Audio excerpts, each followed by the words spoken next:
Hi, my name is Angeli Pino. I am a licensed professional counselor in the state of Georgia, but I'm also a certified life coach. So I do deal with a lot of clients in the state of Georgia, but also outside of the state of Georgia when it comes to coaching. I have been doing therapy for many years. I started out in ministry and then went to school and got my license, and now I currently own my own private practice.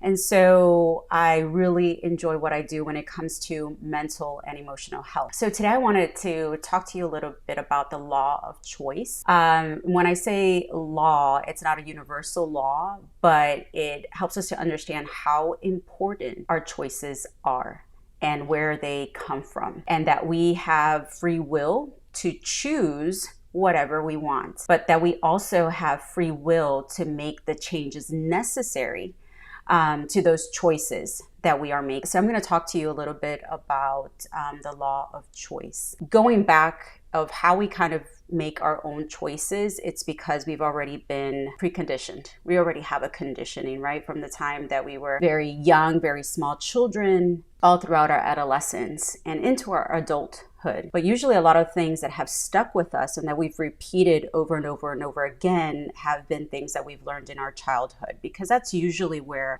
from the time you're born to about 5 years old, that's where a lot of the development, a lot of the learning, a lot of the observation takes place, is during those very important years. And so depending on what kind of home you come from or what kind of environment you come from, you will be conditioned to repeat those things over and over and over again until you choose to make a change, or until you choose to get some more information, some new information, so that you could choose from different information, because we're constantly making choices from our well, right? From our well of all the information that we have, or we could say our warehouse of information. Unless we change what is in the warehouse, then we are actually just repeating things over and over and over and over again, and then obviously getting the same results over and over and over again. So if we want to have a different life, we want to have a different future, we have to make different choices. In order for me to make a different choice, I need to have different information, right? And so that's my choice though. Information, making choices does not come from anything outside of me. It comes because I choose to change. Okay. So where do we get a lot of our information from? Childhood development. So it's what we learned while we were growing up, what our family taught us. And our family taught us a lot of good things, but they also taught us a lot of bad things as well. And so, but we were taught, and as children, we don't have the development to say, well, this is good and this is bad, this I'll keep, this I'll leave. No, we pretty much take everything in, and then that is our foundation of what we build on as we get older and older. And so I saw this in my life. A lot of the things that I was taught by my mother mostly, and then by my father, it repeated throughout my life. And I wasn't able to tell that it was bad for me. I wasn't able to tell that a lot of the things that I thought, a lot of the things that I said, and a lot of my behaviors were actually bad. Why? Because I said, well, mom and dad taught me this, so it must be good, right? Because when we look at our parents, they're supposed to be people that we learn from, but a lot of the things that they teach us, we think that they're good. And so we grow up like that until we decide that, hey, this is not good, right? And enough is enough, and it stops with me. And so I'll give you an example in how I was conditioned in just this area, because we're conditioned in different areas. We are conditioned in our finances. We're conditioned in our physical health. We're conditioned in our mental and emotional health. We're conditioned when it comes to academics. We're conditioned in so many different things. So there's a lot of areas in which we have beliefs that are not good for us. And just because we have a belief doesn't mean that it's a truth. And it doesn't mean that it has any facts behind it. And so we have to question the things that we do throughout life. And why do we do these things? And what do I need to do in order to change them so my life looks different? Or so that there's a a difference in my marriage, or there's a difference in my family, or there's a difference in my finances.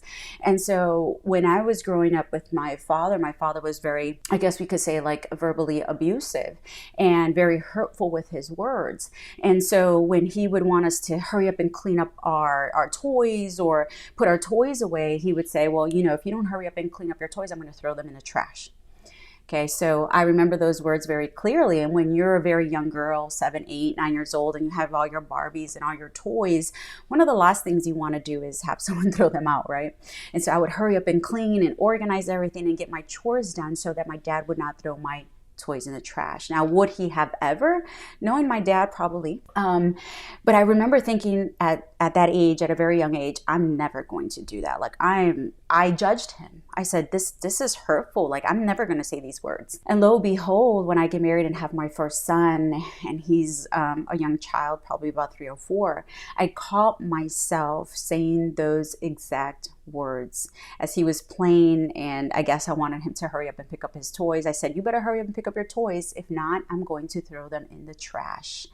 And then all of a sudden, I just got convicted. I really said, oh my gosh, it has been years since I've last heard this from my father. And here I am after so many years, and we could probably say about that time it happened 20 years. Here I am repeating the same words that I hated that my father told me, and now here I go hurting my child. So here we see a pattern, right? Here we see something that is generational. And at that moment, I said, no, never again will I ever tell my son these words. And I remember getting on my knees and looking him in the face, and he had no idea what I was saying, but it wasn't necessarily for him. It was more for me. But I said, you know what? Forgive me. Forgive me because I said these words to you. You have all the freedom to play with your toys, and I will help you pick them up if I need to, but your toys are not going in the trash. You don't have to be afraid of me taking the toys that you like, that you love, and throwing them in the trash, right?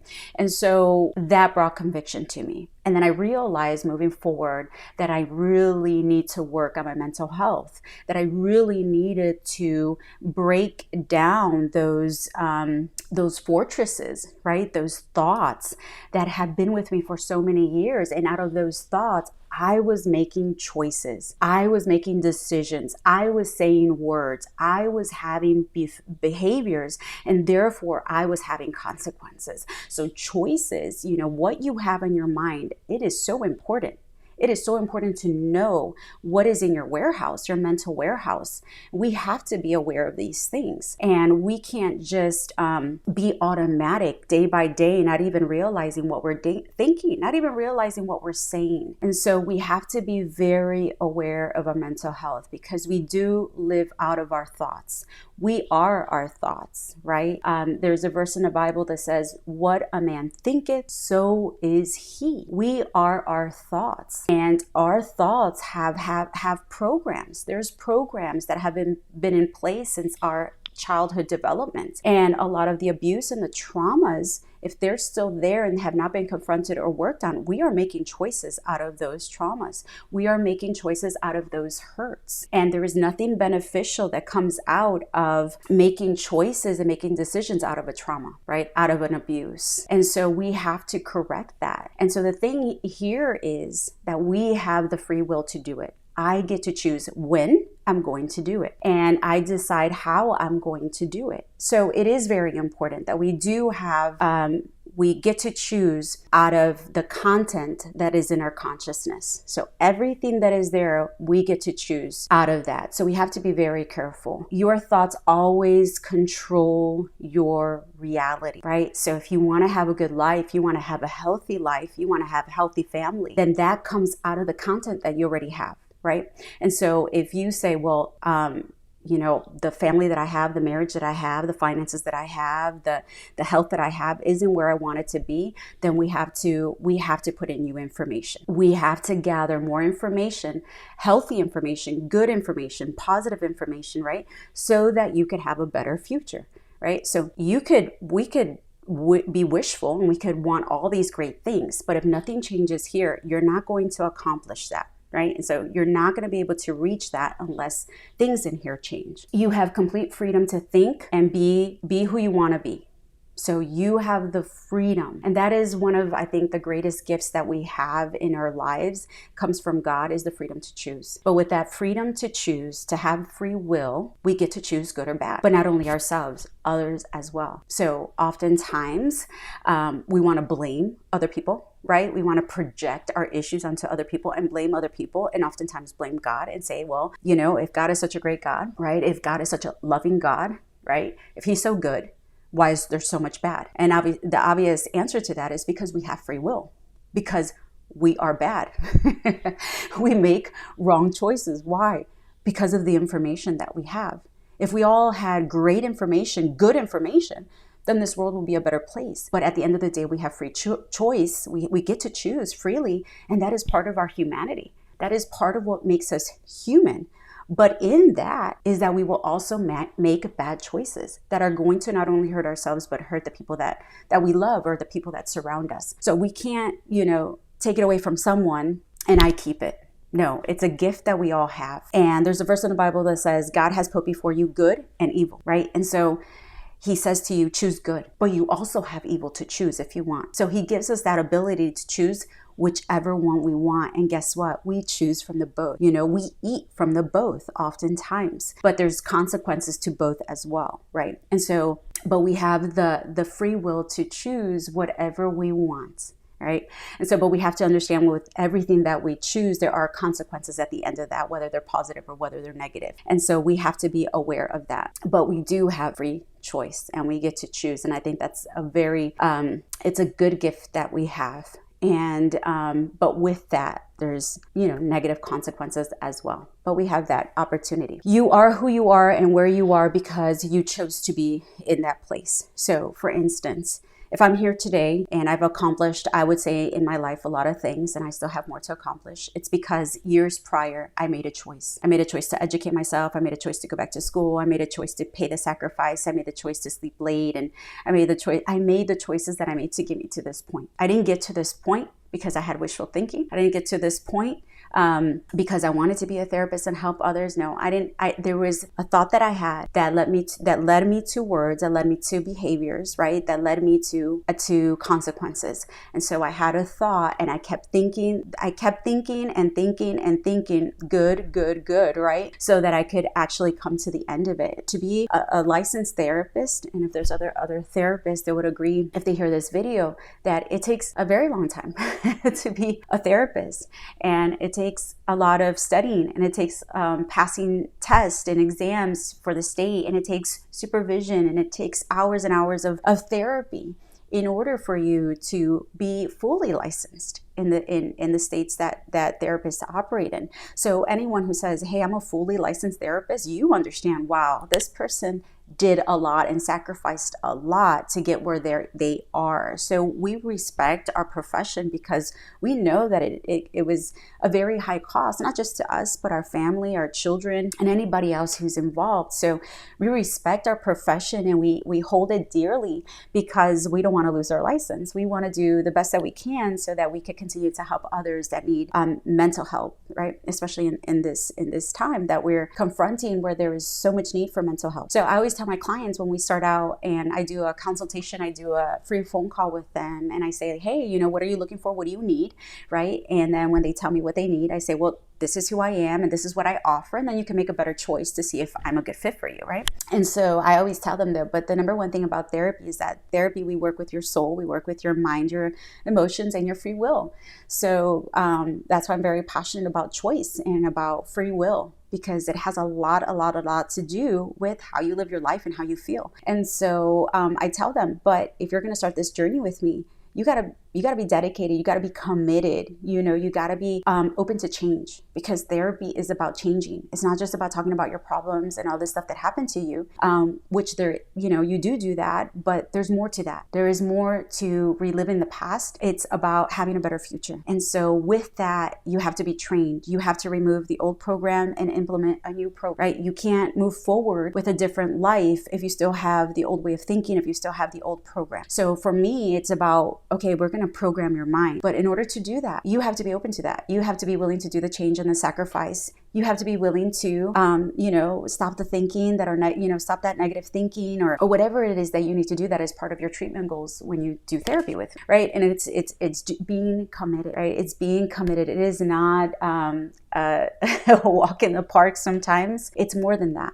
And so to change our thought, it takes work. It takes dedication. It takes you to say, I'm going to do it again, and I'm going to do it again. And I'm going to try over again. And every time you fail, you get up. And every time you fail and you get up, that's also a choice, right? So we have to learn that when we're going to make choices, when we want a different future, there's choices that we're going to have to make to get there. And they can't be the same ones, right? They can't be those same ones that are comforting. They can't be the same ones that we've thought about, right? For long periods of time or for many years. They can't, And sometimes I tell my clients, when you do start changing and when you do start renewing your thoughts, right? When you implement a new program in your mind, you might lose friends. You might lose family. You might not be a part of that circle of friends that you were a part of before. Because why? Everything changes. Everything changes. The way you look at life changes. Everything changes. Your perspective changes. Everything changes for you. And so because it changes is what I tell them, you level up, right? You move up. And so that moving up makes everything around you change. You decide, I'm not going to stay where I'm at. I'm going to level up. And when you level up, there's other people on that level that you're going to start connecting to, right? Because you're no longer able to hang out with your friends. Sometimes I tell my teenagers, hey, when you start changing your mind, the friends that you currently have, you're probably not going to want to hang around with them anymore. And so they get a little hurt by that. But I'm like, we got to level up, right? We got to implement our way of change. And so when it comes to mental health, I work with a lot of children and I work with a lot of teenagers. And I teach them the same thing just at their level. And so parents are surprised because they're like, oh, wow, my kids have really changed. They really progress and stuff like that. And when I work with children and teenagers, I also work with her because I always tell them, hey, children are not coming to therapy because in reality they have issues. There's something else going on in the home. And so we have to work with parents as well, right? So that we stop those patterns. And so that everything in the home kind of works well together, not just with the children and the teenagers, but also with parents as well. So I always take on parents as my clients too. So they know that they have to do therapy with me as well. So when it comes to the law of choice, we have a choice, a free choice to choose good or bad. Those are our options, right? And oftentimes it is easy to implement a bad habit, but we can't live with those consequences. Consequences are hard when we have bad habits. Whether it's a bad habit of eating unhealthy, we realize that there's, weight gain. There's, other issues as far as like diabetes or high blood pressure, right? Or high cholesterol. Your bones start hurting, your joints start hurting. All of these things start happening in your body. You start having digestive systems. You have digestive issues. All these things start happening when you eat unhealthy, when you start gaining weight. Hey, it's a bad habit to eat unhealthy, It's an easy habit to implement, right? But the consequences are very severe or deadly in some situations. So we have to say, well, what is the best thing for me? I have a choice. I could eat healthy or I could eat unhealthy. That's it, right? And it's a whole lot harder to implement a good habit, but the consequences are a whole lot better, right? And so I remember when I started my 2 years ago, it's almost gonna be 2 years that I started to weigh my food. And it wasn't that I was overweight. Actually, I gained weight because of my purpose was to gain muscle.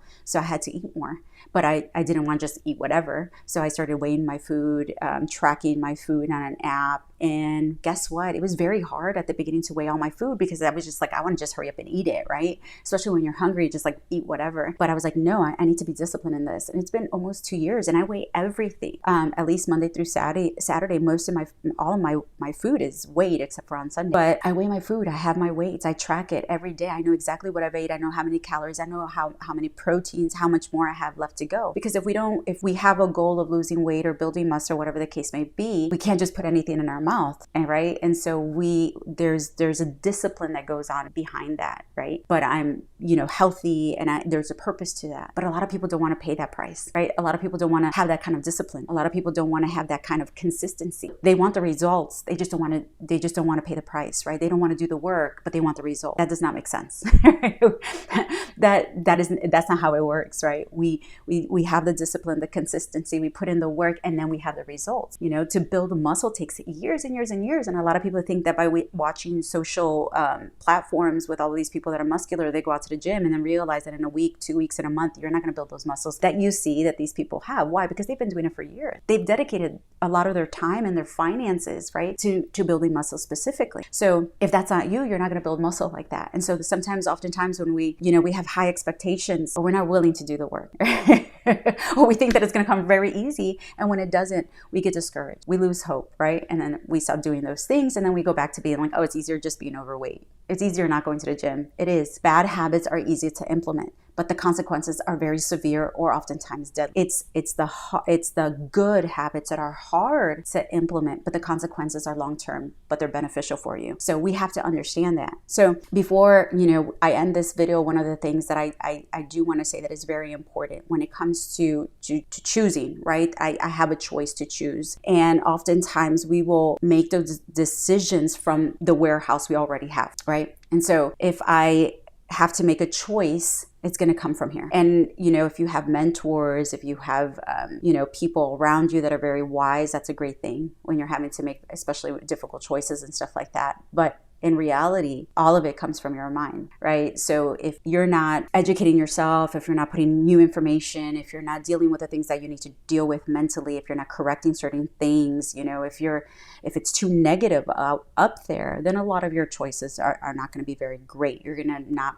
make good choices, because you're making choices of the information you already have. And obviously that information is not the greatest. So you're not going to make good choices. You're going to have very negative consequences, and the cycle repeats and repeats and repeats. And then you want to blame other people, and then you get agitated with yourself, and you're like, well, life sucks. And life doesn't suck. It's actually pretty great.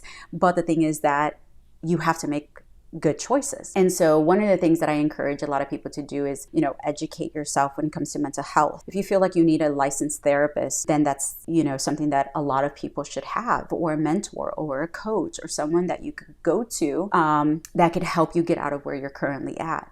Going to therapy before, they thought, well, it has to be for crazy people, it has to be for so-and-so kind of people. And that is not true. If you have a soul, which we all do, so we all have a soul. And I don't think anybody comes from a perfect life. I don't think anybody comes from a perfect family. And so if you have a soul, you have a mind, emotions, and you have free will, then hey, go find yourself a good therapist. Go find yourself a good life coach that could dedicate time to you and help you. I have so many clients that said, I never thought like that. I've never heard that before. Like, oh my God, I can't believe that. Like my mind just never went there. And there's simple things, but unless you have a therapist, you have a coach, you have someone to help you, mentor you, then sometimes you just go around in circles. You need someone. We all need someone. We all need to be connected. We're all connected, but we need someone to connect with us to help us get us out of where we're currently at. Right. And so, like I said before, I'm a licensed therapist in the state of Georgia, and I'm also a life coach where I have other clients that are not in the state of Georgia. And so I also teach on mental health and mental training. And I also do a lot of like parenting training as well,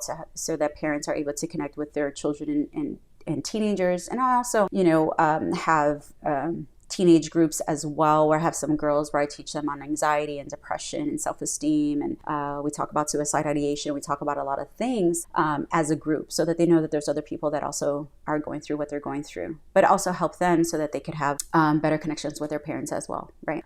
So I will end this teaching. I hope you enjoyed it, and I hope you will follow me on my social media platforms at Clarity Coaching. We'll put them up so that you could follow me. Bye.